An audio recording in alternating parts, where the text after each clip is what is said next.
explanation nyo, and also how you would process this type of discussion. How would you respond to my questions? Let other students hear those. So meron tayong itong ating first ever formal class, and of course this will also be our last online class. Ito na yung ating last day this week. Tomorrow you need to submit your outputs. So meron tayo dito remembrance. You can always check this recording. I cannot send the recording via Messenger. So I'll have it uploaded in our Google ating Google Classroom. So dun nyo pwedeng balikan yung ating discussion for today. May mga questions ba before I start again with my presentation? Yes, Noble? Do you have some questions, Noble? Concerns? Noble, hello? Sino may mga gustong itanong? You can raise your hand here. You can click this one, raise hand, or pag nasagot ko na yung tanong nyo, just lower your hand, click this again. So let me go back to the presentation. Ma'am, ano po ba yung mga dapat naming i-include? What should be the possible topics that we can have in our research paper as 10th grade students? So I have some recommendations here, and these recommendations are not meant to impress other students. These recommendations are also not meant to impress your teachers or to have this intention of getting high grades. So these recommendations are prepared solely for the purpose of letting students know more about research and explore research within their level of expertise. So let's start with the learning delivery modality. Maybe you have heard of the terms synchronous and asynchronous learning. When the pandemic started, the Department of Education drafted different forms of learning delivery modality, or naririnig nating LDM.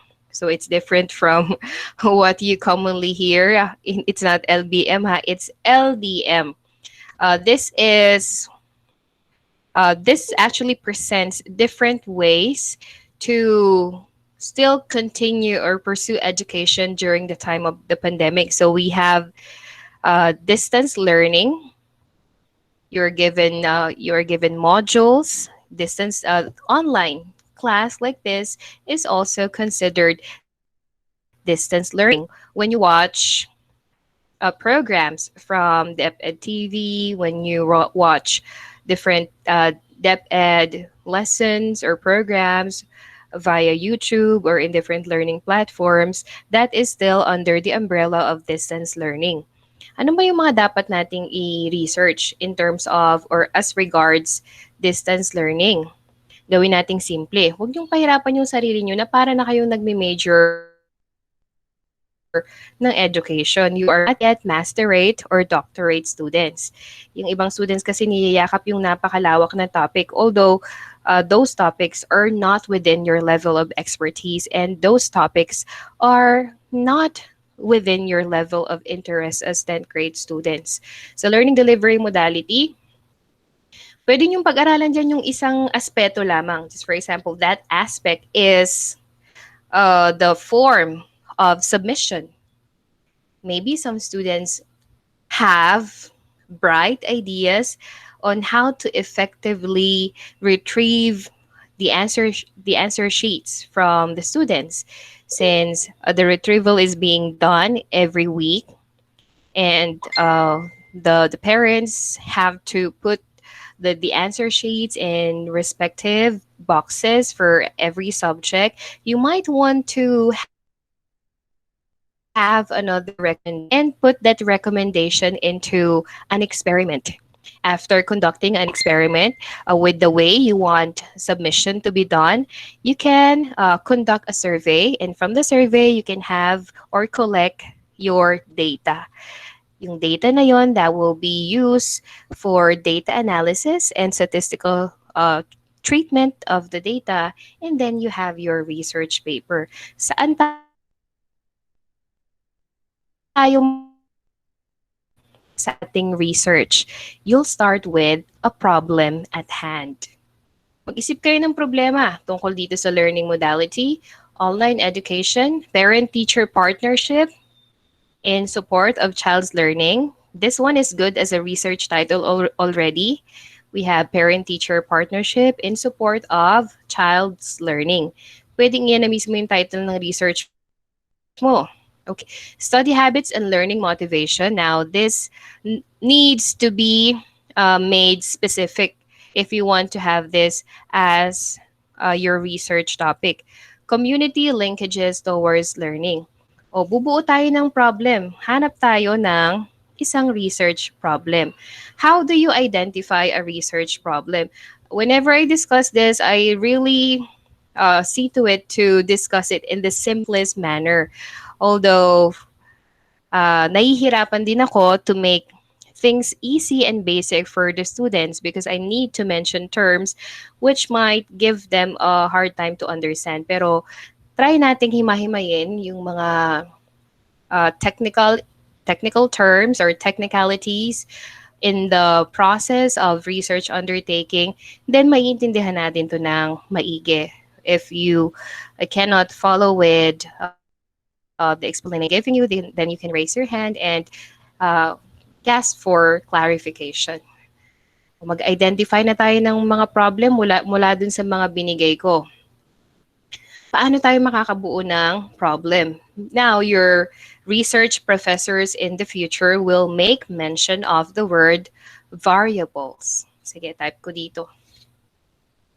Ano ulit yung sinabi kong term? Can I hear some students saying the term? Variable. Variables. Okay. Yes. Napaka-importante nito. Dito pa lang tayo sa identifying the research problem, ha? Sinasabi natin na yung mga problem na dapat nating i-identify, those problems or kahit yung simple parts of that problem should be researchable. Dapat daw yung ma-identify yung problem, ka-research yan. Baka ang problem nyo ay just for example, I heard this topic from one of the students before. Ang problem niya daw is to determine the number of books in our learning resource center. To determine the number of books in the library. Yun ang problem niya. Kaya talagang malaman. Si Sir Ednar said, Sir Ednar can give you the data on the number of books. Ilan ba yung books na meron tayo sa English, Math, Science, and in other subjects. That problem is not researchable. I can give you the data and then you already have the data. What else do you need to do? It's not, it doesn't have to be undertaken. Wala ka namang gagawin dun as a researcher. Gusto mo lang as a researcher, kukuha ka ng data. You have to understand na merong proseso na sinusunod in terms of doing your research problem. Doing your research study. May proseso tayo dyan. Yung pag-identify niyo pa lang ng problem, napakalaking bagay na yan. And it's one of the most critical stages. One of the most critical stages. Ibig sabihin nun, isa lang yun sa napakaraming critical na proseso na pagdadaanan nyo sa research. Ano itong mga variables na to? I'll give you an example. Variables could be your learning style. Ka-research ba yung learning styles ng mga students? Of course, para mas maging ka-research yan, hanapan nyo pa ng isang partner. Most of the time, after hearing the word variables, you would hear independent variables. Pag pinag-aralan nyo din yun sa school, then you will easily understand what these variables are. So, palitin ko lang ng konti. Ano tong two main variables na binanggit ko? Can you please say those variables again, Arvin? Mamumina po yung audio.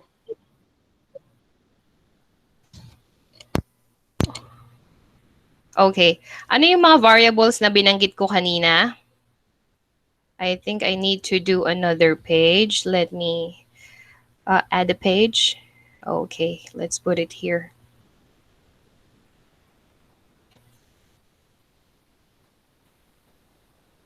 If you can install Nearpod, gagamitin nyo yun when you get to senior high school. Yung kayo mismo yung pipresent ni teacher yung PowerPoint and then kayo mismo yung magmamanipulate ng PowerPoint.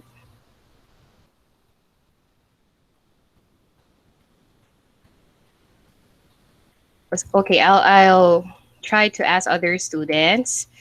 Pag binabanggit natin yung variables, ano yung two main variables na dapat yung tandaan in identifying your research problem? Yes, Mary Grace? Ma'am, Ano yung two main variables na binanggit ko kanina? What are the two? dependent and independent variables po. Okay, so we have the independent and dependent variables. Ano yung binanggit ko kaninang example ng variable? Yes, Carlo. John Carlo Sibal. In formulating your research problem, Sibal, John Carlo, you have to remember the word variables. Earlier, I gave the students an example of a variable, and that is students' learning styles. What other examples of variables can you give? Yes, Giancarlo Sibal.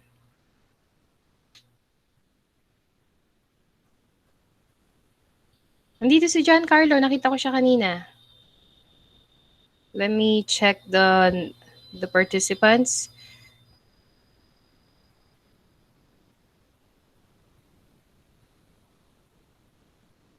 Haber? What happened to Haber's microphone? Ano yung binanggit ko kaninang example ng variable? Yes, anyone can answer. Please unmute your microphone if you want to speak. Kababanggit ko lang, an example of a variable is students. Learning style. Arling na naman. I also want to hear other students. Okay.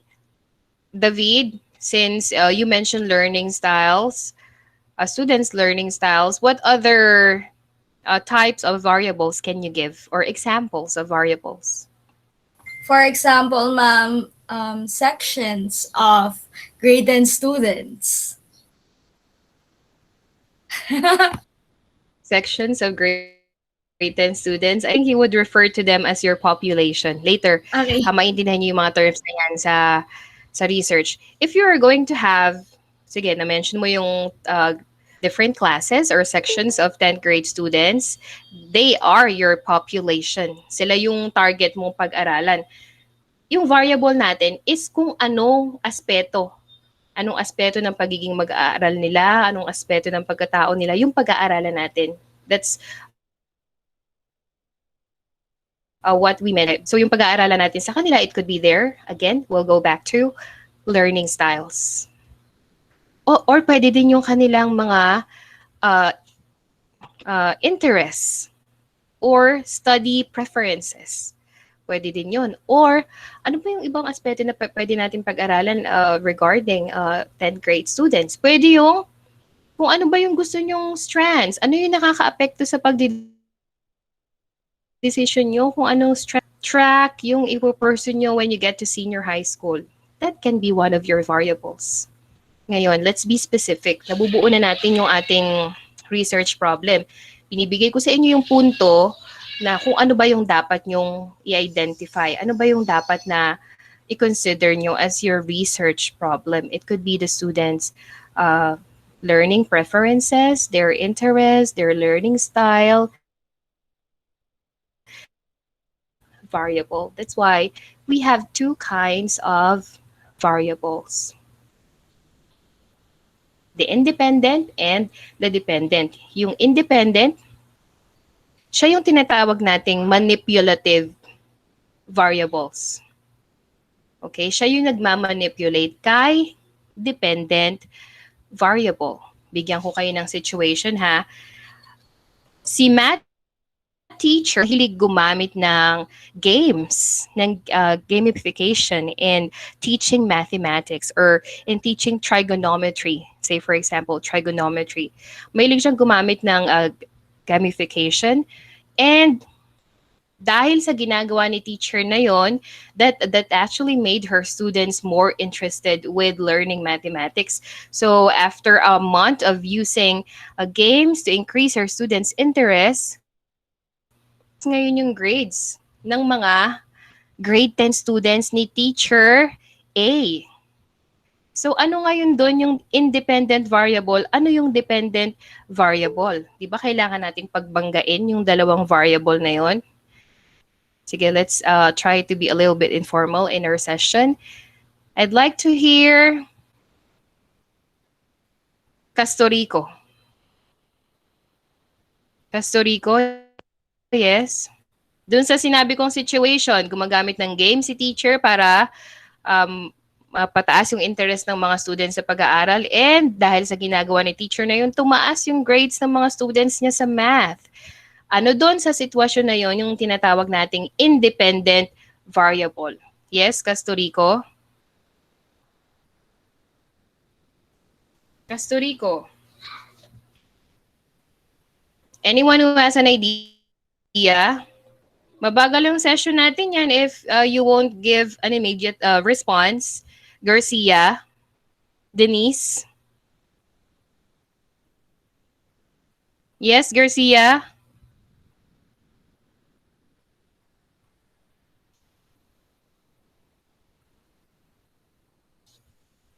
Ba't hindi kayo sumasagot? Ibig sabihin wala kayo naiintindihan sa lahat ng sinasabi ko?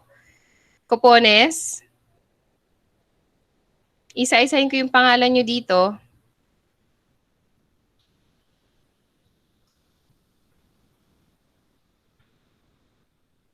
Ganutise. Ganutise, hello? Maybe you just joined the room and you were not focused in the discussion. Anyone can answer. Anyone can explain the situation I mentioned earlier. Lahat na tinawag ko, noble. Yes, ma'am. Ako na masasagot mo. Yes. Ulit Yes, noble. Paulit ang tanong, ma'am.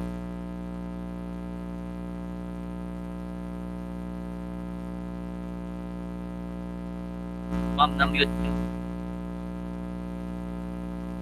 Ma'am, naka-mute ka po. Ma'am, naka-mute ka po. O, si teacher, are you listening na, noble? Be ready to answer, ha? Yes, ma'am. Si teacher, gumagamit ng games to increase students' interest and participation in the class. So after a month of using games, tumaas ngayon yung grades ng mga students niya in trigonometry. Ngayon, ano doon yung independent variable sa binanggit ko na sitwasyon? Yung ano, ma'am, yung part na gumagamit siya ng games para ma-intindi sa mga estudyante yung ano. Ano yung naging effect ng paggamit ni teacher ng games? Ano yung nangyari sa mga students?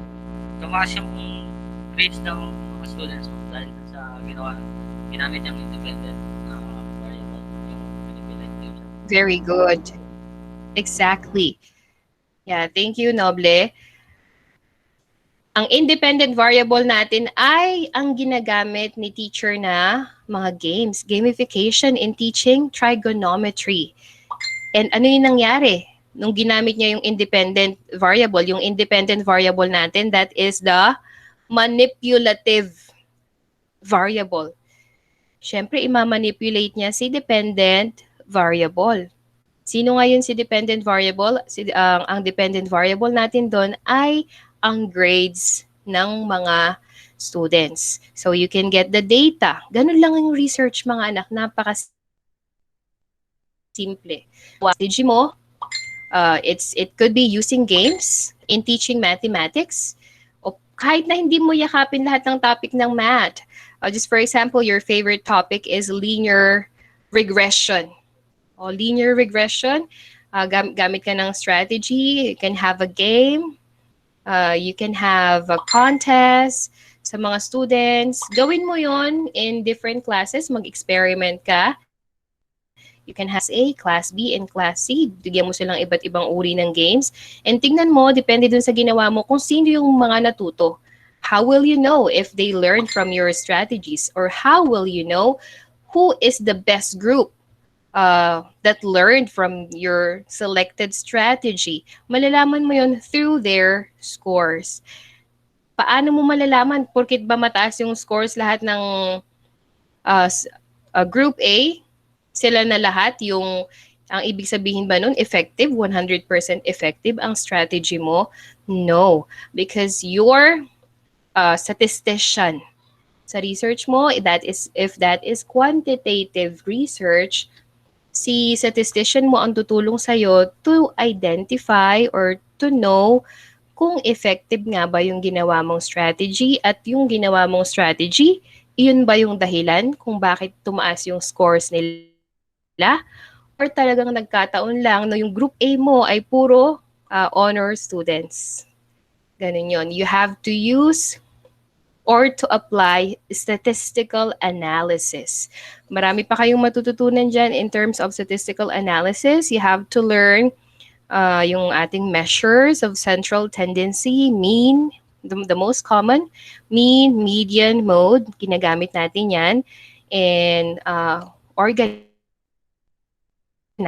actual data na mga nakukolect natin from the students, from the teachers, or kung sino man yung mga taong involved sa ating study. Yung sinasabi ni David kanina na population. Isip pa kayo ng iba. Ginawa na yun ni Kuya Johnny nyo. If you still remember Johnny Tumutorgo, ang research na ay tungkol sa math remediation. Ng mga remediation, tuturuan sila ng kapwa nila students, tuturuan sila ng students in the higher years, mas mapapataas ba yung scores nila or mas mababawasan ba yung mga students na bumabagsak sa math? You can have that study. If you're good in science, you can have a strategy and pick a science topic that you want, apply the strategy, give the students a test, give them pre-test and post-test. Lahat ng scores nila will be your data. So, hindi natin kailangan pahirapan ng ating mga sarili. Ano yung mga nakikita ko dyan na mga topic na parang gusto nyo nang mag-doctorate? Just for example, your topic is addiction.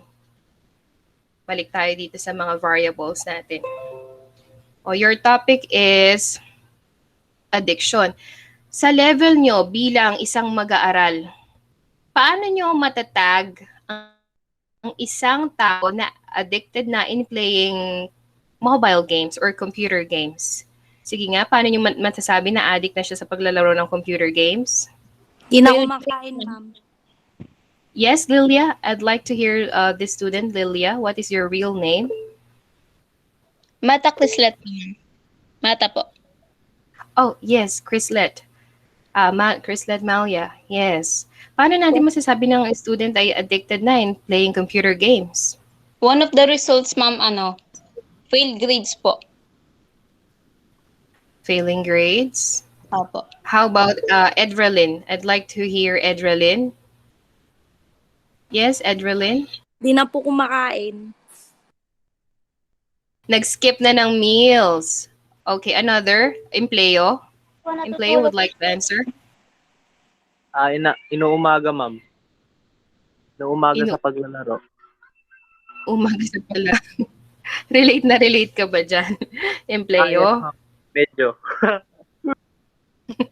Yan, sige ha. Kaya kayo naghahabol lagi ng mga outputs nyo. I also heard Shaira kanina. Shaira, ano yung isa sa mga...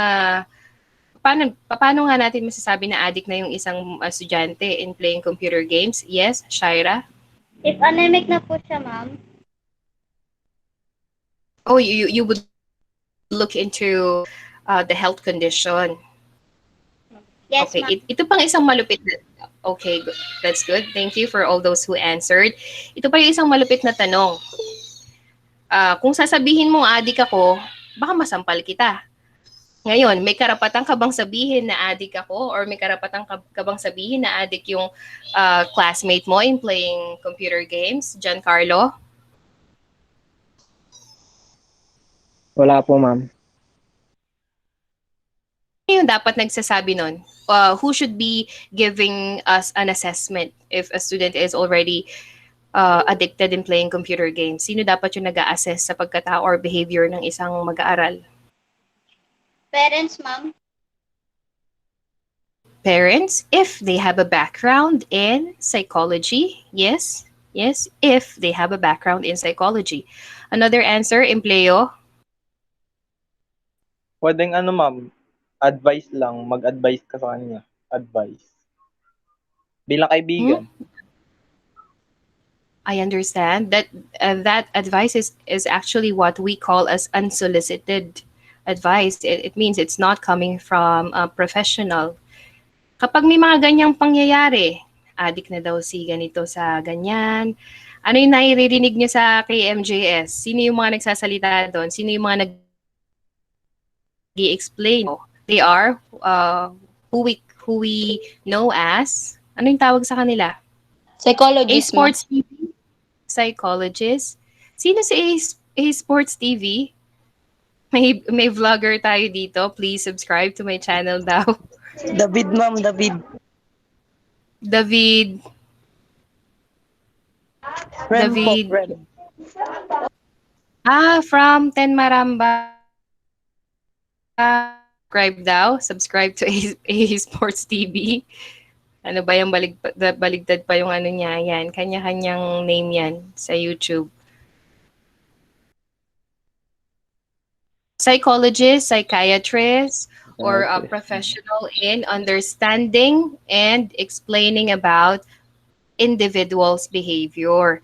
So, ganun na nga. Napakahirap naman ng research na ano na yan, yung computer na yan. Kasi if that is the research that you would like to pursue, tanong ko sa'yo, diretso, meron ka bang 15,000 pesos para yung mga pinag-aaralan mong estudyante ay ma-refer mo sa isang psychologist at yung mga psychologist na yon, sila yung magbibigay ng legit na sinasabi nating assessment or evaluation regarding students' addiction. So it's not within our authority, within our level of expertise to identify someone as being addicted. Kahit na sabihin mong nag-skip na siya ng meals, hindi na siya masyado nakakatulog, bumabagsak na yung grades niya, we cannot directly assess that yung student na yun ay addicted na in playing computer games or mobile games. You need the help, of course, of authorities or yung talagang may authority to give an assessment or evaluation. Kaya nga pag sinabihan ka ng tanga or baliw ka, tanongin mo yung nagsabi if they have their basis. Kasi lahat ng sasabihin natin sa research, tandaan nyo, lahat ng sasabihin nyo may basis. Lagi kayong masasakat. Informal na yung ating discussion. Lagi kayong masasakat ng inyong mga panelists kung magbibigay lang kayo ng inyong sariling observation or magbibigay lang ng opinion. All the sentences, all the statement that you have to include in your research. So, kahit sa research problem pa lang tayo, lahat ng ilalagay niyong information dyan, meron niyang basihan. Hindi mo sasabihin that slow readers have, just for example, slow readers have parents who did not finish their elementary years. Hindi naman ng non-readers natin sa RL ay may magulang na hindi nakatapos. Baka they have their special condition kung bakit hindi talaga sila nakakapagbasa ng maayos or hindi sila nakaka-recognize ng words. So kung yung mga ganyang research nyo tungkol sa computer addiction, tungkol sa teenage pregnancy, masasakit kayo kung sasabihin nyo, Dahil bumabagsak siya, dahil ba sa nagbuntis siya, dahil sa nanganak siya, dahil sa may baby na siya, kaya siya bumabagsak. You cannot easily form judgment. Dapat yan, iipunin mo yung iyong evidence. Ipunin mo lahat ng basis of your study. Kaya lahat ng isusulat nyo sa inyong research introduction, may pinanggagalingan niyang libro, may pinanggagalingan na ibang research paper, may pinanggagalingan na konsepto from other journals. But you are not supposed to write the same words or write exactly the same statement as what the authors have written. Kasi plagiarism na yun.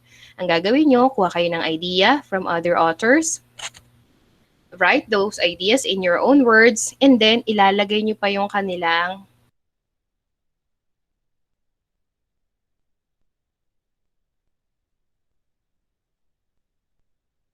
Ma'am, nakamute ka po, ma'am. here. Dito, pag sa research introduction nyo, halimbawa ang author mo ay si David. Kailan niya sinulat yung libro na pinagkuwanan mo ng idea na nilagay mo sa research mo? Hindi ka mangungopia ng sentence niya, hindi mo kopyahin yung mismong words niya. Lahat ng concepts na nabuo niya, you put it in your own words, you come up with your own sentence, pero kailangan mo pa rin ilagay na yung ideas na yun ay galing kay David. Okay? For college students, 5 years back lang ang pwede nilang pagkuhanan ng data. Just for example, hanggang 2016 lang ang tinatanggap if you are to write your collegiate research paper. Pero for beginning researchers, like 10th grade researchers like you, grade 10 students, pwede na sa akin yung 10 years back. So, huwag niyo akong bibigyan ng mga writers na nagsimula pa, dati pa, 1997, 1998. Lahat ng mga kukunin niyo konsepto mula sa mga writers na 2011 pataas. So, hindi na pala ako tatanggap ng 2010. 2011 pataas lang. Hindi kayo dapat basta-basta nakapagsulat ng introduction na in most of your paper para kayo nagsulat ng essay. Wala siyang mga basihan. Hindi niyo nilagyan ng name of author and the year of the publication of the book. Mahalaga yung dalawa na yan.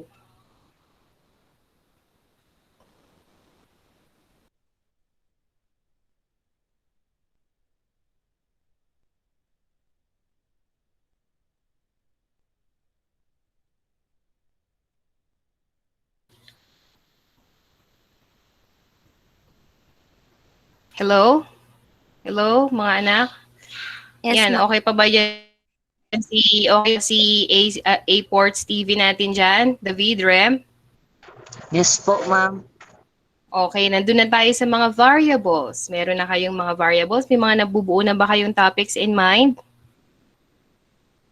Wala pa, ma'am. Magulpi ko na kayo. Ang dami kong binigay sa inyo examples, ang dami kong pinaliwanag. I would like to commend yung ating mga leaders. Halos nakakapag-submit na sila ng buong research. One of the reasons, perhaps, is nag-start silang magsulat nung una pa lang when we started this school year. Kahit wala pa ako na-introduce na topic, meron namang mga guidelines sa module natin. Or, hindi naman ako nakamute, no? Pangalawa, itinulungan sila ng mga ate, kuya, pinsan, mga kaibigan nila na nakatapos na sa research dati in other schools or in RL na rin. But just a word of caution, mga anak, research leaders, you cannot easily come up with the method. Kaya may additional grades, yung mga nag-try talaga, they tried their best to come up with the complete research, complete package na siya. Pero what I would just require, since because of time constraints, ang re-require ko lang ay niyo ako ng research topic at sumulat kayo ng research introduction with not less than 500 words and not more than 800 words. Tandaan nyo ano yung sinabi kong requirement? Yes, Copones, Anna Marie, yung nakalagay na name dito. Ano yung requirement na kasasabi ko lang, Anna Marie? I mean, Copones? Daniel Kate?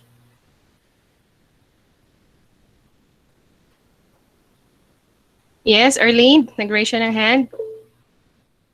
Ma'am, yung topic, introduction with 500 words. With not less than 500 words and not more than Yun lang po yun. 800. Narinig ko. Not less than 500 words and not more than 800 words. Pero sa inyo, Arlene, okay na. I already have it graded and may additional points because you tried to complete all of the parts of research. Pero yung sinabi ko kanina, mahigpit kung Yes, bilin, we cannot easily come up with the other parts unless each part of your research was already approved.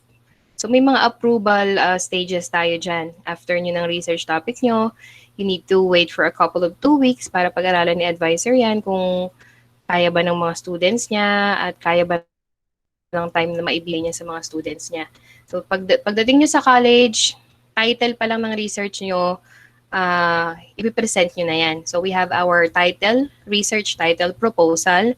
Meron na kayong parang defense. Title pa lang yung didepensahan nyo. After ng title, you have to write the first part of your research paper. Nandun na yung research title, your statement of the problem, hypothesis, your RRL, review of related literature. Kailangan ng research nyo. May mga kaparehong research or uh, kaparehong topic, RRL in different books. Meron ding RRS, Review of Related Studies. May mga nauna ng nag-research tungkol sa topic na yon at yung mga ni-research nila ay makakatulong sa inyo para mabuo nyo din yung inyong research paper. So, kailangan yun. Kailangan makahanap kayo ng not less than 10 RRL and RRS. Review of Related Literature and Review of Related Studies. Kasi kung nagawa na nila dati at may mali sa proseso na ginawa nila, makakatulong yun sa inyo para hindi nyo napagdaanan yung proseso kung saan sila nagkamali. Bago kayo talaga makapagsulat ng research nyo, makakapagbasa kayo niya dapat ng not less than 10 books or not less than 10 journals. Basa muna bago magsusulat.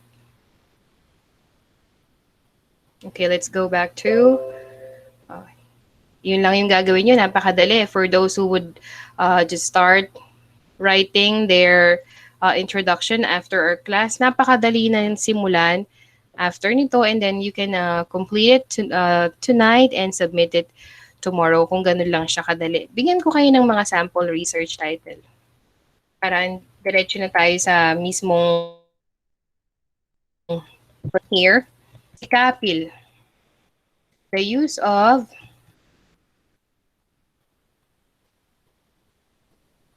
punctuation marks in improving students' writing skills. Kung natatandaan niyo si Kapil, nakapatid ni Kapil, ng 10 Lara, I think. Yan, kung natatandaan niyo si Kapil, ito yung kanyang research title. The use of punctuation marks in improving students' writing skills. So, tutor lang siya ng mga students kung paano gumamit ng punctuation marks, and ba ginagamit yon, and then binigyan niya yung students ng writing task. Yung, sige, bigyan ko kayo ng topic. It's about social media. And magsusulat sila ng essay ng 100 to 200 words, I think. Tapos, chinek nila Kapil, chinek ng mga members ni Kapil kung ano ba yung, saan sila nagkamali dun sa sinulat nila na essay, ano yung mga maling gamit ng punctuation marks, nilista nila kung ano yung mga maling ginamit na punctuation marks. They also recorded the students' scores from their essay. Meron silang ginamit doon na rubric kung paano i-check at i-grade yung essay ng mga students. Ganun lang siya kasimple. Sino pa? Si Musa.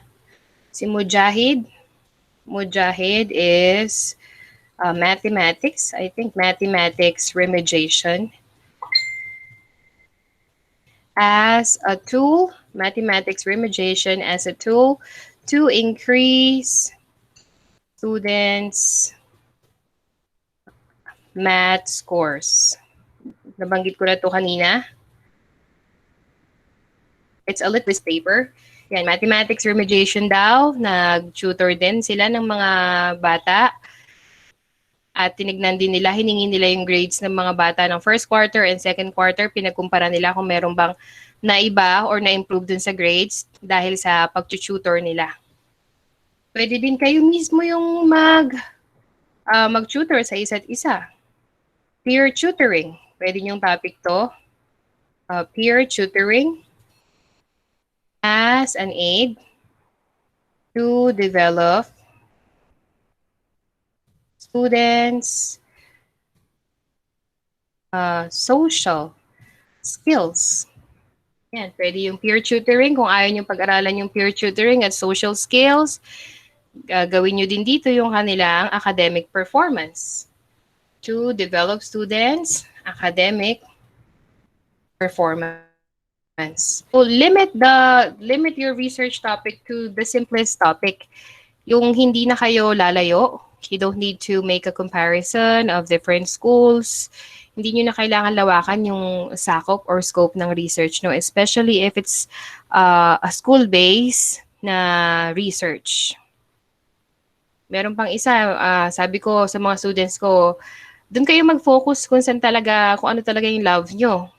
Kung ano talaga yung gusto nyong gawin na research, kung saan kayo makakapagbigay ng mas maraming input, kung saan habang nagre-research kayo, habang napapagod, nagpupuyat, you still keep that fire burning, ma-inspire pa rin kayo doon kayo sa gusto nyo. Alam nyo kung anong pinili nila? Ang pinili nilang topic tungkol sa recess. Yan, tungkol sa canteen. So their topic was food options.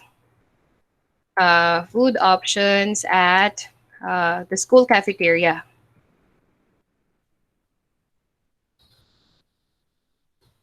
Basis for improving canteen services. Ito yung title nila. Nakikita niyo yung title, mga anak? Nakikita ba? Nakakasunod ba lahat? Yes, ma'am. Yes, ma'am. Yes. Tinanong ko sila, ano ba yung favorite subject nila? Favorite subject nila yan, recess. So, food options at the school cafeteria, basis for improving canteen services. Kasi dati, same lang yung expect mo everyday. Parang hindi ka na ma-excite to do or to have your break kasi pareho din naman yung mga food options na nakikita mo sa canteen every single day. And then, bawal din talaga yung soda. So, yung canteen, they don't provide a lot of alternatives. Tama naman yung mga students. So, they want to come up with like menu options that canteen staff can provide to our students. Mahalaga yan, especially for big school like RL. Ano pang gusto nyong gawin? Gawa kayo ng comics. Gawa kayo ng comics. SSG officers natin dito. Sino yung mga SSG officers natin dati? Sibal. David, SSG officer ka din? Sino yung ano natin? Yes, PIO sa grade 10? Sino yung PIO natin sa grade 10? Naka-chat ko siya dati. I forgot her name. Kasi di ba may mga representative for every grade level? Sino kasi yung nag-asa ko ng help dati sa mga grade 10? Pwede kayong gumawa ng panibagong student manual, and that is your research paper. Yung student manual na yon, papa-review nyo. Bigyan natin ng title yan. And evaluation of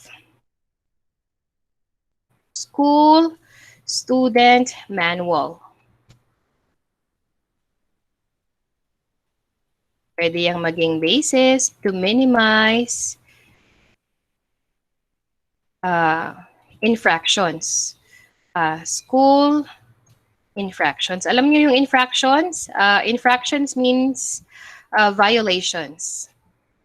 Kung gagawa kayo ng panibagong student manual in a form of comics, nakadrawing doon kung paano ba yung pagsusuot ng tamang uniform, kung paano pagsusuot ng ID, ng tie for girls, ang kulay ng shoes, type of shoes, kulay ng medyas, how should students express respect sa mga kapwa mag-aral nila, sa mga seniors nila, If you can come up with a comics, yung comics na yon review natin, pa-review sa teachers, pa-review sa mga student leaders, and then conduct kayo ng survey, may research na kayo. You already have your data. Ang dami-daming pwedeng pag-aaralan in terms of school, student leadership, pwede yung uh, I remember si Johnny pala ang meron siyang isa pang study na na-propose.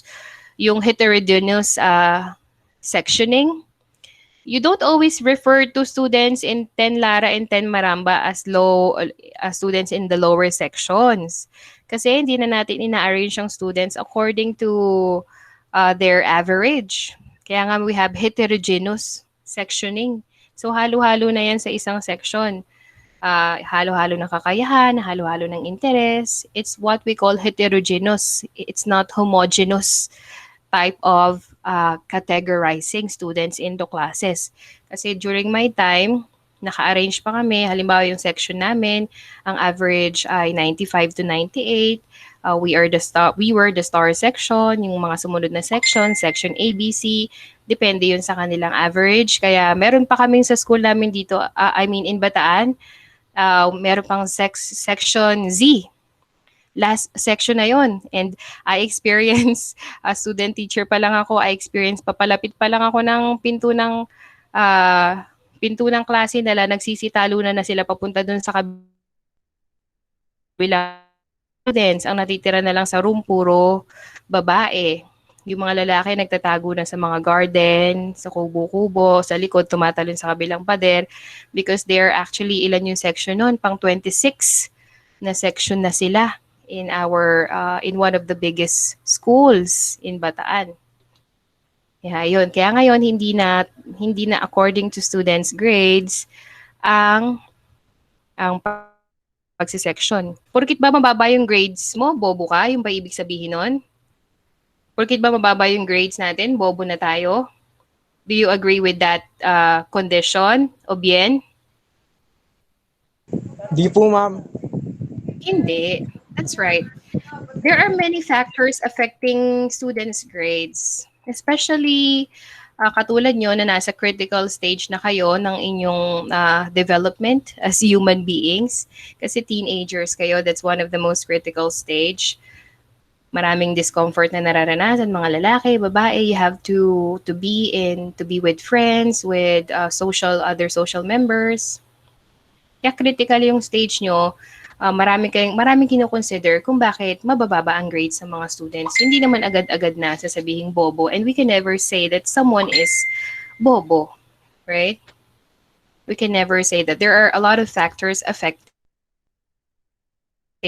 performance in school. Pwede nyo ding maging research yan. Yan, puro ako na lang yung nagsalita. Ngayon, let's have students from 10 Maramba to explain their research topic. Sige, tawag tayo ng students sa 10 Maramba. Start tayo kay Agsoy. Can you please tell us about your research topic, Agsoy? Pwede ka magtanong din, tawag ka ng ibang students. If you have questions to them, sige, ibato mo ang tanong sa ibang students. Yes, Agsoy? Wala pa po ako naisip, ma'am. Ang dami ko nang na-present na topic. Pwede kayong mag-explore sa mga topic na yon. Yung study ni Bantol, ang study ni Bantol is about speech communication. Sabi ni Bantol, nag-tutor din siya ng mga grade 7 students. Yan, nakikita yung mga nag-message sa akin, puro send ko muna dito yung pictures natin. Ang study ni Bantol, it's about speech communication, and nag-tutor siya ng mga grade 7 students, and then after niya mag-tutor, binigyan niya ng test din, oral. So, can you please, he would point to the word, can you please read this word sa mga 7th graders, yung mga medyo mababagal magbasa, yung mga struggling readers. Oh, can you please read this word? Tapos lalagyan niya ng, may mga members siya na naglalagay ng score kung nabigkas ba yung word, kung tama ba yung pronunciation. It's not pronunciation, it's pronunciation. Yan, kung if you're good in English, gawa din kayo ng comics, brochure, ebook, and then test nyo kung madaling mapapataas nyo yung scores ng mga students using the materials that you made. Yun ang tinatawag nating experimental research. Yan, ang dami-dami nating kailangang oras to discuss a lot of things. But don't worry kasi pagdating nyo sa senior high school, you have 1 year to study research and explore all the rudiments of research. Ngayon, ang naibigay ko lang sa inyo is the simplest and the most basic section or aspect of research. Nagbigay na rin ako ng konting topic. And then, itong laman ng aking presentation here, I have a YouTube video na pwede niyong panoorin at balik-balikan regarding the elements of research problems. So, kung na-discuss ko na to in my video, hindi ko na rin diniscuss ngayon. Ngayon, ang discussion natin is more to come up with their research topic with the simplest research topic ha. Yes. Any other questions? Wala pa daw naisip si Agsoy? Ma'am, excuse me po. Yes. Who's speaking? Kung ito po yung pwede namin maging topic, ma'am. About Yes, please. budgeting daily po. About? Budgeting daily po. Daily allowance po during pandemic. Often, You mean for students or for your family? Shira Grace, your family budget during the pandemic? yes, ma'am. Ano yung mga variables natin doon? So, sige, you mentioned your family budget. Ano Then yung family, saan mo siya ibabangga? 10 nuclear family and 10 single parent po, ma'am. I think that's good. That's a very simple topic. Pero try mo pang mag-isip ng close to education or yung mga nakakaapekto sa iyo bilang student.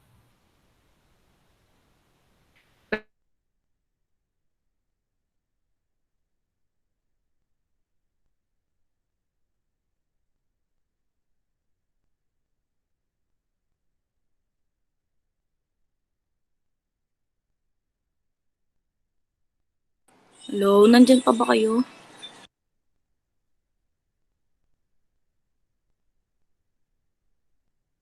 Hello, ma'am? Ma'am, naglag ka po. Nangyari kay ma'am.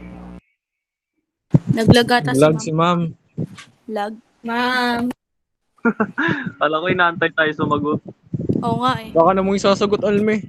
Oo nga, wala akong nasasagot Alme. Kayo sumagot. Wala pa. Prank! Asan si ma'am? Bakit naman sa asawa niya? Muntik na sana ako sumagot kaso bigla akong naano. Biglang nagbago. Ano si ma'am? May tatanong pa ako eh. Malis. Ano nangyari? Naglag Di ma'am, nagano kasi ma'am nung wala ka ma'am. Na-miss ka namin ma'am. Oo. Bugbugin ko kayo, nawalan ako na connection. On nyo na nga yung mga camera nyo para makita ko yung mga kagapuhan nyo, kagandahan nyo dyan. Ma'am, baka Para, ka ma'am. para ako nagsasalita sa hangin ah. Ako na si Bagyong Patrona. Wala akong kama. Ang tatabahan nyo na mga students. Ba't gumagaya kayo sa akin? Na-quarantine, ma'am. Ate, Kailan ka daw, ma'am?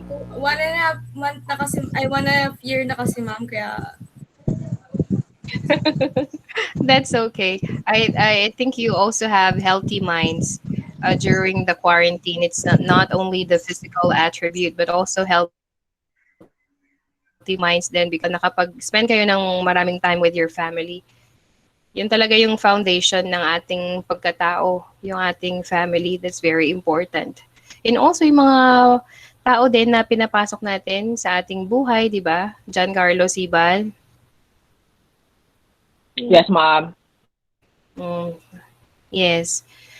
Oh, sino pa magpipresent ng topic? How about Denise Garcia? Garcia? Garcia, Ma'am, galing ka pa sa Holy po, Angel University na. pet attachment po, ma'am. Mhm. You want to send it to me and you want to hear my feedback na lang sa via Messenger, Denise? Sige po, ma'am. Would you like to tell us some things about your research topic? Just give us an overview kung ano ba yung research topic para makapag-brainstorming tayo, matulungan ka namin if necessary. Ano po, ma'am? Pet attachment, yung pong, halimbawa po may bagyo, ma'am, if i-rescue niyo po ba yung mga pets or hindi, ganun? Parang may nabasa na akong ganyang research sa Holy Angel. Parang nabasa ko research ng mga RK students. It's good kung talaga ang major mo is, halimbawa, yung major mo is sa social sciences o yung mga nag-aaral para maging, nagtitraining para maging rescuer, ganyan. Or also if you are a student of architecture. Yeah, kung nasa Archi, ano ka, college. Parang ang lawak naman ng iyong topic. But if you can start with that, sige, submit mo sa akin and I'll read the other contents and give you my recommendations then via messenger. Or print ko yung isi-send mo sa aking attachment, sulatan ko ng feedback para pwede mong gamitin yun once you get to senior high school. Yung mga nare-review naming research during the previous years, nagagamit pa rin ng mga students ko yun until they get to senior high school. At least meron nang na-review at na-check ko na ng paulit-ulit bago nila i-present sa senior high school. Kung may mali, that's good. Pwede pa namang baguhin at i-improve ang ating research. Sino pang gusto magbigay ng overview ng kanilang research? We have the whole afternoon. Don't worry. Si Ganutise, mahiyain to si Ganutise. Yes, Ganutise, prepare ka. I'll listen to Empleo. Yes, Empleo, ang ating gamer. Ma'am, Gamer yung daw amin na, po. what is it? Ano? Ma'am, yung amin po yung yung online budgeting, ma'am. Para sa pag-aaral mo. Sa pandemic po. Yung sinabi po kanina ni Shaira. Partner kayo. Magka-group kayo. Opo. Tatlo po kami Oh, dito ngayon. okay, that's already good. Pwede naman, anak. Pakisend nyo sa akin yung attachments. Ano na lang, personal na lang yung aking mga feedback. Hindi ko sasabihin dito sa ating meeting. Sige po. Salamat po. Or kung mas mabibigyan nyo pa ako ng detalye ngayon, then I can give direct recommendations if you would allow. Nabasa ko na rin yung kay Arlene. David, would you like to give them an overview of your research topic? Overview po na research topic namin is, naaapektuhan po ba ng mobile games yung pag-aaral ng mga students? Nakakatulong po ba yung mobile games? Yun po. Yun, ma'am. A correlation study between mobile Well, kung games. meron kang, gawa ka ng parang infographic. Sure I'll po, show you a ma'am. sample. I'll show you a sample here sa aking, gawa kayo ng infographic na parang guide to younger students din. How to limit or control their time spent in playing mobile games. Teka muna, dito tayo sa templates. Education. Yung infographic, yung parang lagi kong sinisend sa inyo. This one. Lesson plan, worksheets, bookmarks, class schedule. This one. Photo books. Ito, infographic. I'm sorry. Nakikita niyo yung screen ko? Share ko ulit yung screen ko. Lagyan niyo siya kasi sasabihin ng inyong mga panelists, just for example, so what? So what kayo? What's next? Ganyan lang maisasagot sa inyo. So what's next? Kung malaman mo na kung nakaka-apekto nga, nakaka-apekto nga yung mobile games with the students' performance in school.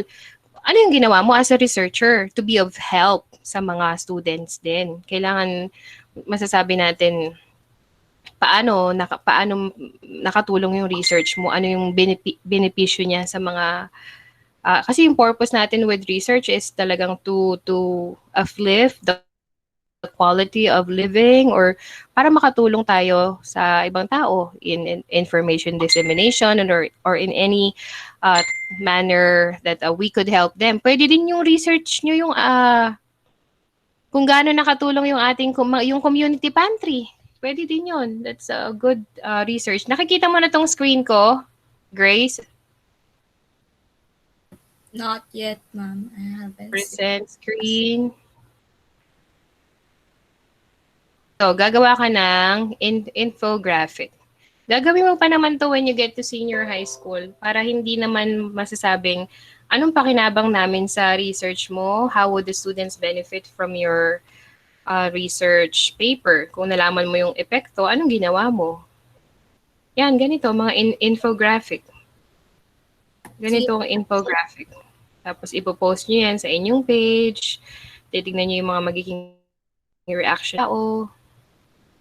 Yan, ganyan ang infographic. Other students would like to present or give us an overview of their topic? Okay na tayo kila Castorico, Noble, Empleo, David.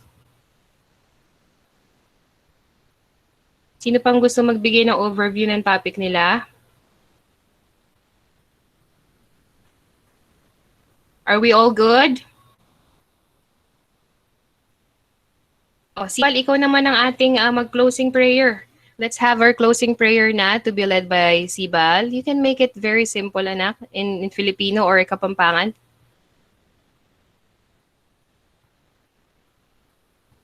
Yes, Sibal. 30 minutes na naman ako magtatawag ng hindi na kayo sanay mag-lead ng prayer, mag-close ng discussion. Yes, Sibal. Please lead the class to a closing prayer. Closing prayer tayo, Sibal.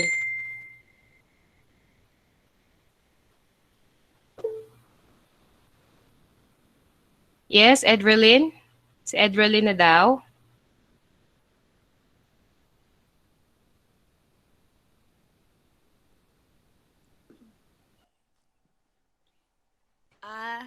Prayer sa inyo.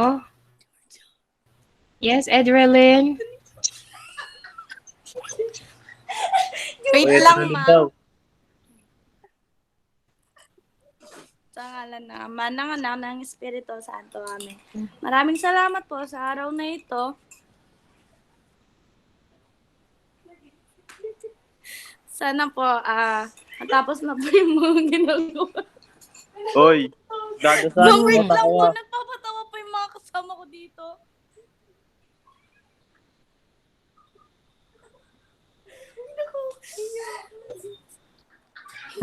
Serious na. Uy, wag na kayo, te. Salamat po sa araw na binigay niyong araw ngayon. Uy, ate, mapapagalitan na ako. Ate, wag na kayo. Mapapagalitan ako. Bolo kayo dyan. Maraming salamat po sa araw na binigay niyo ngayon. Sana po matapos na po yung aming ginagawa at huwag niyo pong pabayaan ng mga mag-aaral at mga guro. Amen. Ikaw, Edrelyn, palo ka sa akin bukas. Okay? Sorry na. Thank you, class, for attending our 1.5 hour session, and it's recorded. I'll post all the videos natin, yung session din kahapon. Iba yung session kahapon sa session ngayon. So I discussed different concepts kahapon. Lagay ko sa Google Classroom, and I'll send the link to your GCs. Okay? Have a good day, everyone. Salamat po. Good day po, ma'am. Good day po, ma'am. God bless po. God bless po. Keep Love safe you, po. ma'am. Good day, ma'am. Nawala na si Shy na Septimo. Nakatulog.